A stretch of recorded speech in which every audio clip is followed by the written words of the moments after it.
Mayong hapon ka natong tanan diri sa Unidos ug sa uban pa nga mga kahigalaan, kaparentihan, kaigsuunan sa Calamba, sa Plaridel ug bisan sa kinatibuk-an sa Misamis Occidental.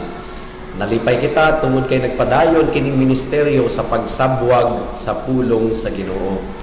Ug kung nakamatikod kamo sa matang sa atong pagsabwag sa pulong sa Ginoo, seryoso gayod kini.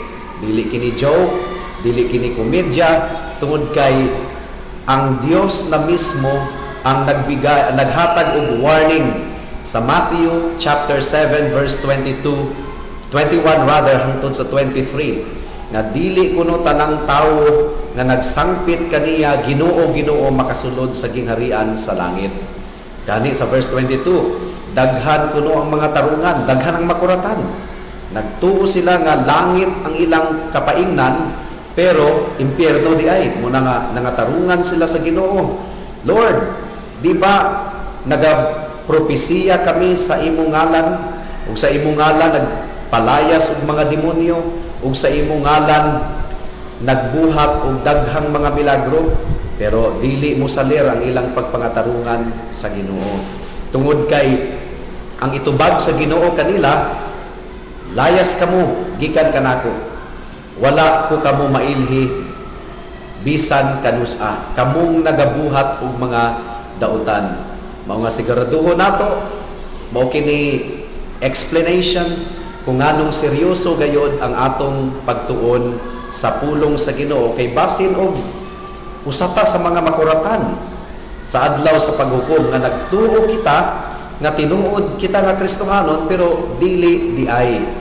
Mao nga ning takna sa kahaponon, tubagon nato ang pangutana, unsaon man nato pagsiguro kung kita tinuod nga Kristohanon. Unsaon man nato pagsiguro, unsa may makapakristohanon sa usa ka tawo, unsa man ang makasumpay kaniya ngadto sa atong Ginoong Hesukristo. Pero before ta magpadayon, ato una nga pangayoon ang tabang sa atong Ginoo diha sa mga mag-ampo kita. Salamat kay Ginoo ning takna sa kahaponon tungod kay gihatagan mo kami og kagawasan sa makausapa sa pagtuon, pagpamati sa imong pulong. Ug among gipangayo nga imong ablihan ang among kasing-kasing ug hunahuna. Uban sa dakong pagpaubos, among giangkon nga kung pasagdahan kami sa among kaugalingon, wala kami gana nga maminaw sa imong pulong. Kung pasagdahan kami sa among kaugalingon, dili gyud namo masabdan ang imong pulong. Ug dili pod namo kini mabuhat sa among kinabuhi. Tabangi kami o Dios ning takna sa kahaponon. Mao kani among giampo ug gipasalamatang daan sa ngalan ni Jesus. Amen. Akong usbon ang pangutana, unsaon man nato pagsiguro nga kita tinuod nga Kristohanon ug nahatakdo sa atong Ginoong Hesukristo. Ang uban mga kaigsuunan muingon nga mahimo kang Kristohanon pinaagi sa bunyag o bautismo. Mao nga sa dako nga simbahan nga atong gigikanan, kung bunyagan ang bata, adunay cake nga ang nahasulat sa cake, welcome to the Christian world. Tungod kay nagtuo sila nga ang bunyag mo'y makapakristohanon sa usa ka bata. Naapoy uban nga mahimo kang tinuod nga Kristohanon kung magpamiyembro ka sa iglesia. Church membership mo'y makapakristiyan sa usa ka tawo. Naapoy uban mahimo kang tinuod nga Kristohanon kung recite ka sa sinner's prayer. Kining pag-ampo nga mura og parot nga gipa sumayra sa pastor ngadto sa usa ka tawo nga mura og parot. Ginoo, akong giangkon nga ako makasasala mura og parot nga mura ga orasyon lamang. Pero kung atong basahon ang Biblia, unsa may atong makaplagan? Unsaon man gyud nga usa ka tawo mahimong tinuod nga Kristohanon? Well, kung atong basahon ang Marcos kapitulo 1 bersikulo 14 hangtod sa 15 o Buhat kapitulo 20 bersikulo 18 hangtod sa 21, niining duha ka mga bersikulo makita nato ang summary or summary statement sa mensahe sa atong Ginoong Hesukristo sa iyang ministeryo sa Ebanghelyo. Busa kung doon na mo'y Biblia sa inyong nga inyong gigunitan karon, ablihi sa Marcos Kapitulo 1, versikulo 14 hangtod sa 15. Pasensya na, tungod kay Saba ang atong palibot, hinaot nga mag-concentrate kita sa pagpamati sa iyang pulong. Marcos Kapitulo 1, versikulo 14 hangtod sa 15. Ang giingon dere, human sa pagdakop kang Juan, si Jesus miadto sa Galilea nga nagamantala sa ebanghelyo sa Ginoo ug nagaingon, natuman na ang panahon ug ang gingharian sa Ginoo miabot na, paghinulsol ug salig sa ebanghelyo. Nakita nato ang duha ka mensahe or duha ka summary statement sa mensahe sa atong Ginoo, paghinulsol ug salig sa ebanghelyo. Karon ablihan ang usab nato ang Buhat Kapitulo 20 bersikulo 18 hangtod sa 21. Please turn there. Acts chapter 20 verses 18 hangtod sa 21. Ang pulong sa Ginoo nagaingon, ug niadtong miabot sila, si Pablo miingon kanila, kamu mismo ang nasayod kung unsang matang sa kinabuhi ang akong gikinabuhi sa kinatibukan, gikan sa unang adlaw nga mitunob ako sa Asya, nga nagapangalagad sa Dios uban sa tanang pagpaubos ug sa mga luha ug sa mga pagsulay nga midangat kanako gumikan sa mga panghulga sa mga Hudiyo, nga bisan pa niining tanan wala ako miatras sa pagdeklarar kaninyo sa bisan unsang butang nga alang sa inyong kaayuhan, ug nagatudlo kaninyo sa publiko ug sa matag balay, ug nagasaksi sa mga Hudiyo ug sa mga Griego mahitungod sa una, paghinulsol padulong sa Ginoo, ug ikaduha, pagtuo sa atong Dios nga si Hesukristo. Nakita nato sa duha ka bersikulo. Una, si Kristo ang nagawali sa Mark chapter 1 verse 14 to 15. Repent and believe in the gospel. Paghinulsol og salig sa ebanghelyo. Ug si Pablo gisumarize pud niya ang iyang pagwali sulod sa tulo ka tuig. Paghinulsol padulong sa Ginoo o pagtuo sa atong Ginoong Hesukristo. Parihong si Kristo ug si Pablo nagawali or nagasummarize sa ilang mga pagwali sa duha ka butang, repentance and faith in the Lord Jesus Christ. Mo kini diri mag-focus ang atong pagtuon sa pulong sa Ginoo ning takna sa kahaponon. So tataw gayud kaayo niining duha ka mga bersikulo ang summarizing statement sa pagwali ni Jesus o pagwali ni Pablo, nga ang atong response sa ebanghelyo adunay duha ka dagway. Una, dunay koneksyon sa atong sala batok sa Dios, mao kini ang repentance or paghinulsol. Ug ikaduha, dunay koneksyon sa gitanyag sa Ginoo nga kaluoy nga makaplagan kang Jesus, mo kini ang faith. Repentance has something to do with our sin against God, and faith has something to do with the offer of mercy in Jesus Christ. Mga kaigsuunan, ang paghinulsol ug ang pagtuo mura kini og Siamese twins. Kining Siamese twins mura kini og kaluha nga saging nga nagdikit or naglingkit. Dili sila pwedeng bulagon. Ang paghinulsol dili kana pagtuo ug ang pagtuo dili paghinulsol. Kining duha mura og kaluha nga saging nga dili pwedeng bulagon. dili pwedeng paghinulso lamang o dili pwedeng pagtuo lamang. Kinahanglan kining duha mag-uban. Kinahanglan maanaat kanato kining duha kun kita mahimong tinuod nga Kristohanon ug tinuod nga alagad sa atong Ginoong Hesukristo. Dili pwedeng bulagon kining duha. There can be no true repentance unless there is true faith. And there can be no true faith without true repentance. Walay tinuod nga paghinulsol kung walay tinuod nga pagtuo, ug walay tinuod nga pagtuo kung walay tinuod nga paghinulsol. Munang dili kini pwedeng bulagon. Now ang pangutana, unsa man ang tinuod nga paghinulsol? Ug unsa man ang tinuod nga pagtuo?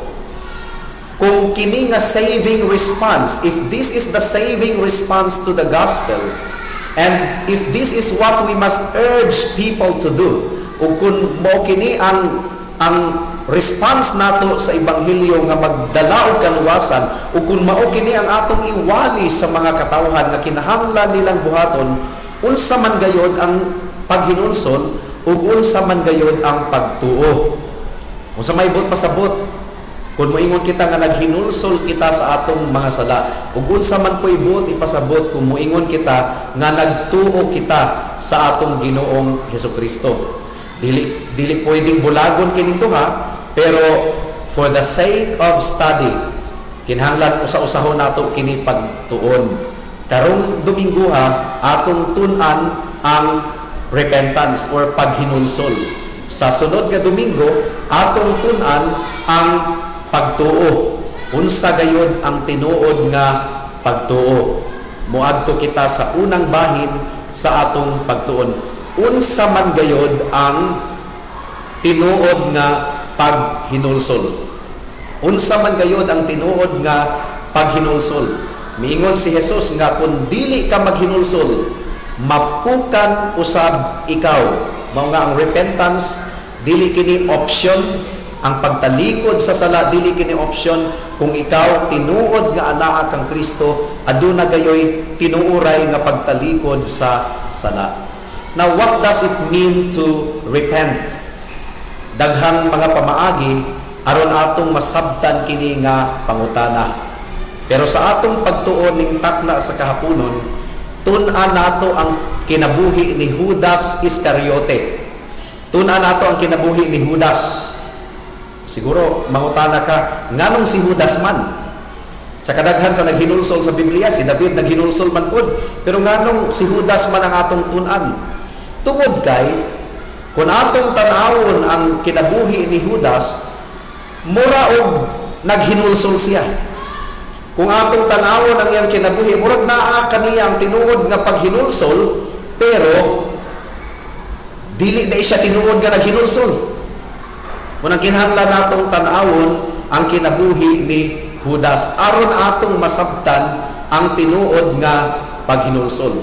Si Judas murag tinuod nga naghinulsol, naguol pud kunuhay, pero dili siya tinuod nga naghinulsol ug dili siya tinuod nga anaa sa atong Ginoong Hesukristo.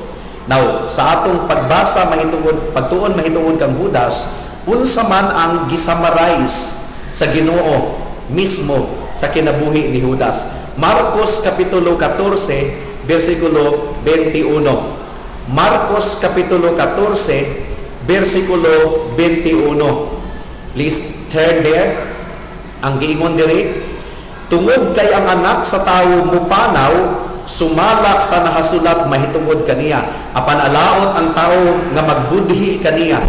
Mas maayo na lang unta kung wala pa gipakatawo kanang tawhana. So tataw gayud kaayo, klaro gayud kaayo nga si Judas ang buot ipasabot niini. Bisan pa og ang pagbudhi kang Hesus gitagana na o gitakda na sa Ginoo nga kinahanglan mahitabo gayud, pero ang tawo nga responsable sa pagbudhi kaniya manubag pod sa iyang pagabuhaton. Ug mao nga si Jesus naga-describe kang Judas nga frightening, dreadful, miserable, alaot To the point nga giingon sa atong Ginoong Hesukristo, mas maayo na lang unta kung wala pa gipakatawo kanang tawhana. Pero kung tan-awon nato ang kinabuhi ni Judas, murag anaa kaniya ang tinuod nga pagtuo, tinuod nga paghinulsol. Pero kung ato yung tutukan pag-ayo, dili di ay siya tinuod nga naghinulsol. Now, atong basahon ang Matthew chapter 27 verses 3 hangtod sa 5. Unahon usa nato ang bersikulo 3. Matthew chapter 27 verse 3. Please turn there. Ug sa dihang nakita ni Judas nga magbubudhi kaniya nga si Jesus gihukman nga mamatay, nasubok siya pag-ayo ug iyang giuli ang 30 kabuok nga pilak ngadto sa mga pari, 30 kabuok nga salapi ngadto sa mga pari ug sa mga idaran nga nagaingon. Ang giingon diri sa bersikulo 3, nahasubok kuno pag-ayo si Judas. Kining pulong nga nahasubok pag-ayo, usa kini sa mga pulong sa Biblia nga naga-describe sa paghinulsol. Dili ra kini mao ang pulong nga gigamit sa Biblia sa pag-describe sa paghinulsol, pero usa kini sa mga common nga pulong to describe repentance. Ug ang pulong nga nahasubok pag-ayo, pwede kining matranslate na nagbasol o naghinulsol. Ug mao kini ang gibati ni Judas niadtong nakaamgo siya sa kasalanan nga iyang gihimo, nga iyang gibudhian ang atong Ginoong Hesukristo. Pagkakita niya nga si Kristo gihukman nga mamatay, ang iyang konsensya nasamaran. Kahibalo siya nga si Kristo walay sala. Kahibalo siya nga si Kristo inosente. Kahibalo siya nga si Kristo dili guilty sa krimen nga maoy gihimong basihan kung nganong gihukman siya. Mao nga si Judas nagbasol, naghinulsol sa iyang gibuhat ug nahasubo siya pag-ayo. Ug mga kahigalaan, mga kaigsuunan, kining pagbati sa pagkasubo, pagkasakit, grabe kaayo kining pagbati, bugat kini kaayo nga pagbati tungod kay pagkauran-uran si Judas wala siya kagwanta, nagpakamatay man siya, naghikog siya. Now nganong ato kining gi-point out tungod kay ang usa ka tawo nga tinuod nga naghinulsol, imposible nga walay bation nga kasubo. Ang tinuod nga naghinulsol, doon na gayoy tinuod nga kasubo o kasakit nga mabati sa iyang kasing-kasing gumikan sa sala nga iyang nahimo. Dili biya pud katuuhan nga usa ka tawo naghinulsol kunuhay pero murag wala lang, relax sa gihapon. No, ang tinuod nga naghinulsol adto na gayoy kasubo, lalom nga kasubo, bugat nga kasubo nga mabati niya sa iyang kasing-kasing. Kung walay kasubo, dili kana tinuod nga paghinulsol.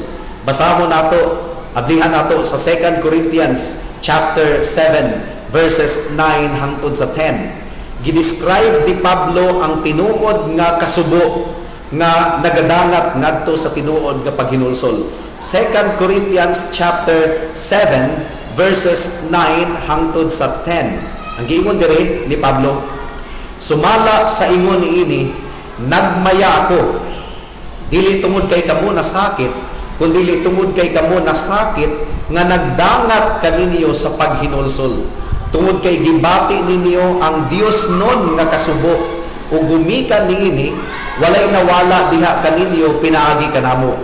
Tungod kay ang Dios non nga kasubo nagapamunga og paghinulsol nga nagadangat ngadto sa kaluwasan nga dili ikamahay, samtang ang kalibutanon nga kasubo nagapamunga og kamatayon.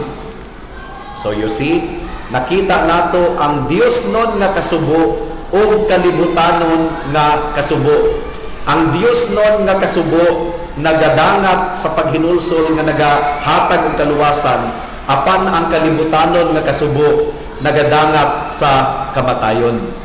Mao nga klaro kaayo nga ang tinuod nga paghinulsol gipangunahan og tinuod nga kasubo gumikan sa kasalanan nga nabuhat. Pero pwede di ay nga usa ka tawo masubo sama kang Judas. Pwede di ay nga dunay kasubo nga pagabation niya sa iyang kasing-kasing gumikan sa sala nga iyang gibuhat, pero dili di ay tinuod nga naghinulsol. Dili di ay tinuod nga naghinulsol. Posible di ay nga dunay kasubo pero walay tinuod nga paghinulsol sama sa nahitabo kang Judas. Ikaduha nga giingon sa Biblia mahitungod kang Judas, Matthew chapter 27 verse 4. Matthew chapter 27 verse 4. Ang giingon diri sa pulong sa Ginoo, misulti si Judas. Nakasala ako pinaagi sa pagbudhi sa dugo nga inosente. Ug sila mitubag. Unsa may labot namo ni ana? Atubanga ang imong problema. Unsa may atong maobserbahan niini mahitungod kang Judas. Iyang giila ang iyang kasalanan. Wala siya nagpalusot. Iyang giangkon nga nakasala ako. Pinaagi sa pagbudhi sa dugo nga inosente. Ug ang iyang pag-angkon sa iyang sala, ang iyang pag-ila sa iyang sala, dili tinago, kundi sa publiko at tubangan sa daghang mga tao. He did it publicly.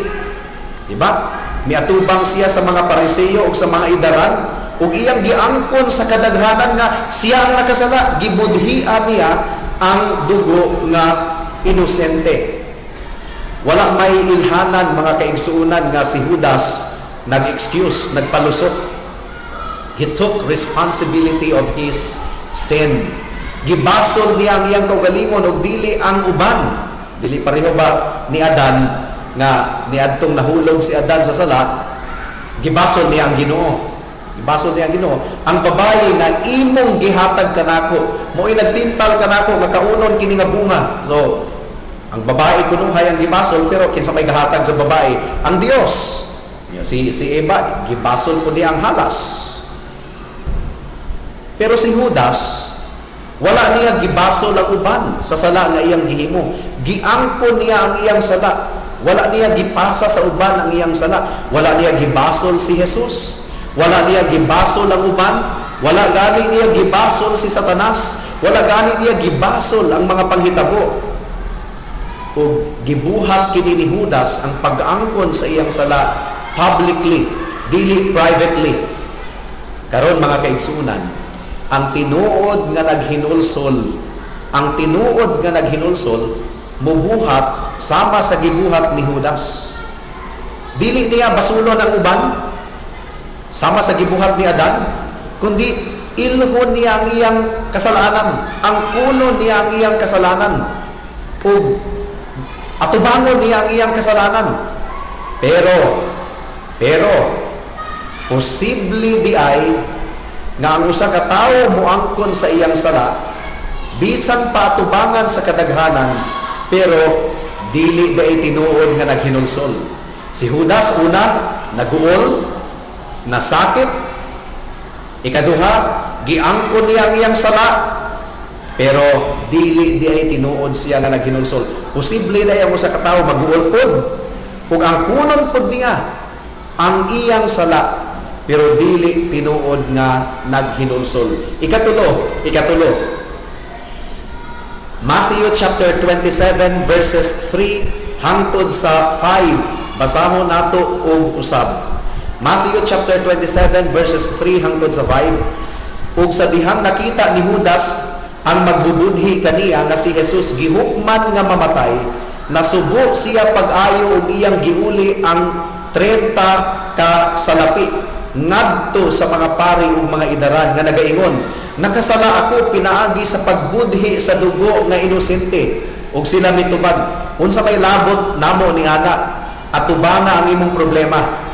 O mahuman niyang gibalibag ang mga salapi sulod sa templo, mibiya siya og naghikob pinaagi sa pagbitay sa iyang liog. Mibiya si Judas og naghikob pinaagi sa pagbitay sa iyang liog. Now, kinsa man kini si Judas? Unsa man gayod ang problema ni Judas? Ila-ilahon usa nato si Judas. Si Judas, mga kaigsuunan, hakog kawatan, nahigugma kini sa salapi. Juan Kapitulo 12, versikulo 4 hangtod sa 6. Kinahanglan ila-ilahon nato si Judas. John chapter 12, verses 4 hangtod sa 6. Mao kini ang gisulti sa pulong sa Ginoo. Please turn there kung duna ka mo'y Biblia. John chapter 12 verses 4 hangtod sa 6. Apan si Judas Iscariote, isa sa iyang mga tinunan kadtong mubudhi kaniya, miingon, nganong kini nga pahumot wala man gibaligya og 300 ka denaryo o gihatag sa mga kabus. Gilitok niya kini, dili tungod kay duna siya ipag-atiman sa mga kabus, kundi tungod kay kawatan man siya. Ug tungod kay siya man ang tigkupot sa puntil nga panudlanan sa kwarta, naanad siya sa pagkuot ug salapi aron iyang gastuhon alang sa iyang kaugalingon. Unsa man gyud ay ang problema ni Judas? Nganong iya man gibudhi si Jesus? Di ba? Kwarta. Hakog kini sa kwarta, kawatan kini si Judas, nahigugma kini sa salapi. Mao nga nakasigurado kita nga ang hinungdan nganong iyang gibaligya si Jesus tungod kay mahigugma siya sa salapi, sa kwarta. Pero dinhi sa Matthew chapter 27 verse 4 atong makita nga giuli ni Judas ang kwarta, 30 pieces of silver. Dako kini kayo nga kantidad.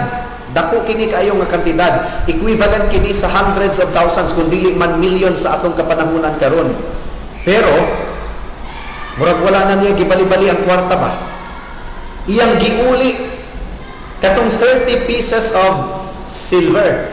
Determinado siya nga iuli kini nga salapi ug sa dihang mibalibad ang mga pari ug mga elders sa pagdawat niini, gibalibad niya kini nga salapi. Wala na siya murag ang salapi nga iyang gihigugma, iya nang gisalikway. Karon mga kaigsuunan, ang tinuod nga naghinulsol, buhaton usab niya ang susama sa gibuhat ni Judas. Talikdan niya ang iyang sala.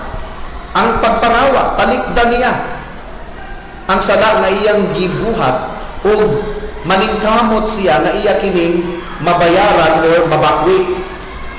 Kung nangawat siya og kwarta, iya kining iuli. Mo kini tinuod nga paghinulsol. Dili ingon og nangayong pasaylo pero ang iyang gikawat naragyapon kaniya, ang tinuod nga naghinulsol, iyang iuli ang iyang gikawat. Ang tinuod nga namakak nga naghinulsol, iyang bawion ang iyang bakak nga gisulti ug isulti niya ang kamatuoran. Now, kung ang usa ka tawo tinuod nga naghinulsol sa iyang pagpamalikas, mangayo siyang pasaylo ug iyang bawion ang iyang mga pulong. Pareha ba ni Zacchaeus ba? Pareha ni Zacchaeus. Tungod kay si Zacchaeus tinuod nga naghinulsol, iyang giuli ang kwarta nga iyang gikawat ug wala niya kini gipadayon sa pag-angkon. Mo kini tinuod nga paghinulsol. Mo kini giingon sa Buhat Kapitulo 26 versikulo 20 nga deeds appropriate to repentance. Mga buhat nga haom lamang sa tinuod nga paghinulsol. Deeds appropriate to repentance, or mga buhat nga nagapamatuod sa tinuod nga paghinulsol. Pero posible di ay nga usa ka tawo mo talikod sa sala, mubiya sa sala, muundang sa sala, pero dili di tinuod nga naghinulsol. Now, si Judas mitalikod kunuhay sa sala, gitalikdan niya ang kwarta iyang giuli, pero nasayod ta nga dili siya tinuod nga naghinulsol, gumikan kay naghikog siya. 2 Corinthians chapter 12 verse 21. 2 Corinthians chapter 12 verse 21. Ang giingon ni Pablo sa mga taga-Korinto, please turn there. Nahadlok ko nga sa pagduaw ko ug usab kaninyo, ipaubos ako sa akong Dios sa inyong atubangan, ug nga basin ug masubo ako alang sa daghan kaninyo nga una nang nakasala ug wala naghinulsol sa ilang kahugaw, sexual nga imoralidad ug sa kalaway nga ilang gikinabuhi. Nahadlok si Pablo nga ang mga nahulog sa kasalanan wala mibiya pa sa ilang mga kasalanan. Now, ang Griego nga pinulungan niini nga bersikulo naga-indicate nga ang mga kasalanan nga gitumbok ni Pablo sa mga taga-Korinto wala gayud gibiyaan nila. Wala pa gyud sila mubiya niini nga mga kasalanan. Or posible nga giundangan nila kini nga sala sa pagbuhat, pero ang ilang kasing-kasing nagabuhat gihapon niini. Ang bana nga dunay kabit, posible man nga iyang biyaan ang iyang kabit, pero dili siya tinuod gyud nga naghinulsol. Gibiyaan na lang niya ang iyang kabit, gumikan kay nasakpan naman siya o nasuko sa iya ang iyang mga anak. Pero kung wala pa unta siya masakpi, dili niya biyaan ang iyang kabit. Nagpadayon gihapon siya sa iyang imoralidad. Posible nga usa ka tawo mobiya sa iyang sala, muundang, dili gumikan kay tinuod siyang naghinulsol, kundi gumikan kay nasakpan na siya. Sama sa usa ka tawo nga miundang sa iyang bisyo sa inom ug sa garilyo, dili gumikan kay nakita niya nga nakasala siya batok sa Ginoo, iyang gi-destroy ang lawas nga gibuhat sa Ginoo pinaagi sa bisyo o inom og sigarilyo o adik-adik. Miundang na lang siya, dili gumikan kay naghinulsol siya, kundi gumikan kay duna nay gibating dili maayo. Nanay gibati nga dili maayo, napugos og undang. Pero kung wala pay gibati nga dili maayo, dili tinuod nga naghinulsol. Dili tinuod nga naghinulsol. Now si Judas, gibiyaan niya ang iyang sala, iyang gibalibag ang kwarta, pero dili siya tinuod nga naghinulsol. Well, one final thing nga nagpakita nga si Judas dili gayud tinuod nga naghinulsol, mao nga sa Matthew chapter 27 verse 5, mibiya siya o naghikog, nagpakamatay. Now sa surface or sa ibabaw nga pagtanaw, murag tinuod nga naghinulsol si Judas. Una, doon na siya kaguol. Ikaduha, giangkon niya ang iyang sala sa kadaghanan. Ikatulo, gibiyaan niya ang iyang sala, gibiyaan niya ang salapi. Pero dili gayud siya tinuod nga naghinulsol. Naghikog siya pagpamatuod nga dili siya tinuod nga naghinulsol. Kay pwede manunta nga buhaton niya ang gibuhat ni Pedro. Di ba si Pedro pareho raman nga nakasala. Bugat maputong sala ni Pedro, gilimod niya si Kristo katulo kahigayon, aduna pay pagbalikas. Namalikas pa si Pedro, pero nagpaubos si Pedro. Miduol siya kang Jesus, nangayo og pasaylo, naghinulsol. Si Judas, posible manunta nga magpaubos siya, muduol siya kang Jesus. Pasayloon siya ni Jesus tungod kay miingon si Jesus nga ang tanang muduol kanako dili ko gayud isalikway. Pero si Judas taas og garbo. Imbis nga mudangop siya kang Jesus, nag-self-medicate siya. Gisulbad niya ang iyang problema pinaagi sa paghikog. Pinaagi sa paghikog. Dili tinuod ang iyang paghinulsol. Gumikan kay wala siya nagpaubos o ang iyang kaugalingon ra gihapon ang iyang gisunod ug dili ang gisulti sa Ginoo. Now, unsa man gayud ang tinuod nga paghinulsol? Unsa man gayud ang tinuod nga paghinulsol? Well, abliha ang inyong Biblia sa Isaias Kapitulo 55, versikulo 6 hangtod sa 7.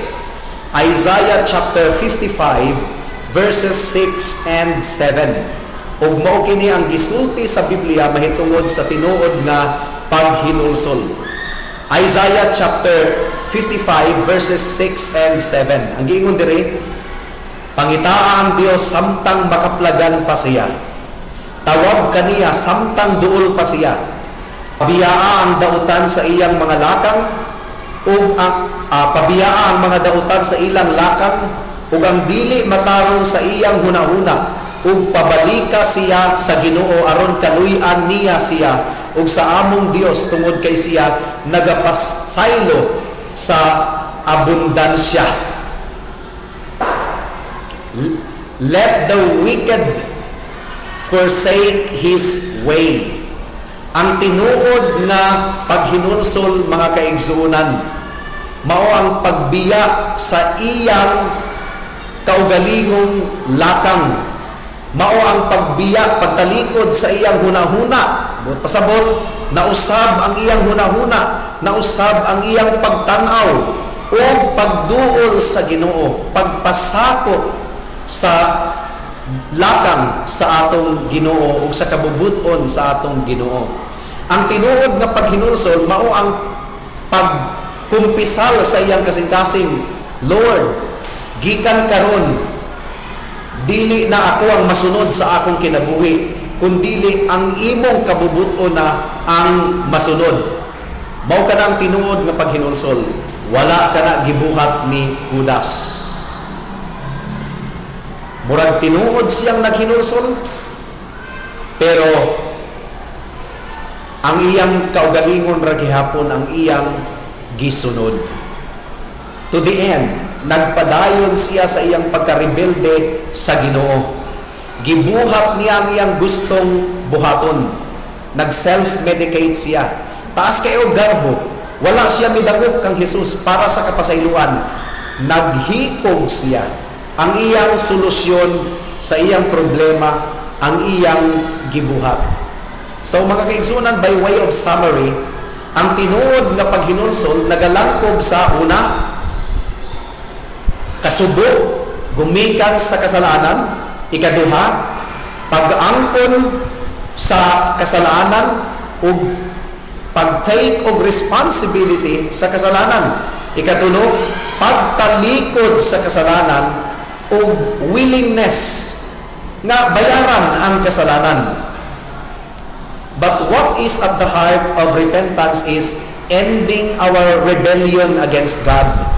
Undangon ang atong pakigbatok sa Ginoo, forsaking our own way and submitting to God's way and will. Mao kini wala buhatan ni Judas nga gibuhat ni Pedro. Nagpaubos si Pedro, gitalikdan niya ang iyang sala, yes, pero midangop siya sa atong Ginoong Hesukristo. Si Judas, by the way, si Pedro naguol, giangkon ni Pedro ang iyang sala, ug midangop siya kang Hesukristo, ug gipasaylo siya sa Ginoo.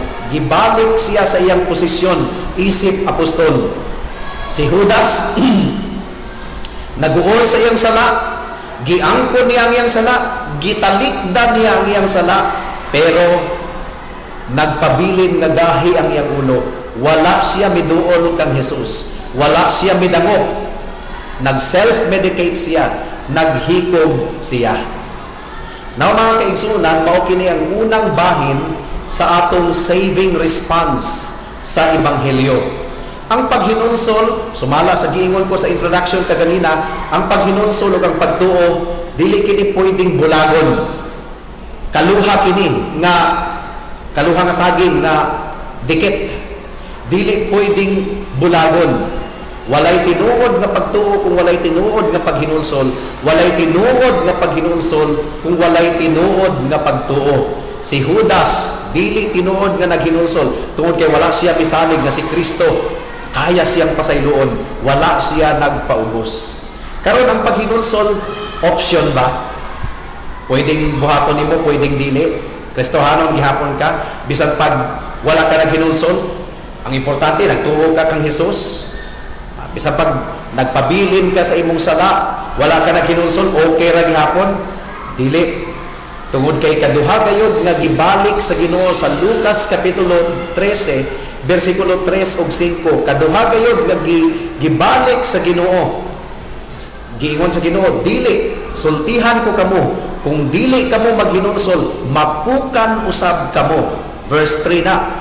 Sa bersikulo 5, gibalik usab sa Ginoo pagpamulong.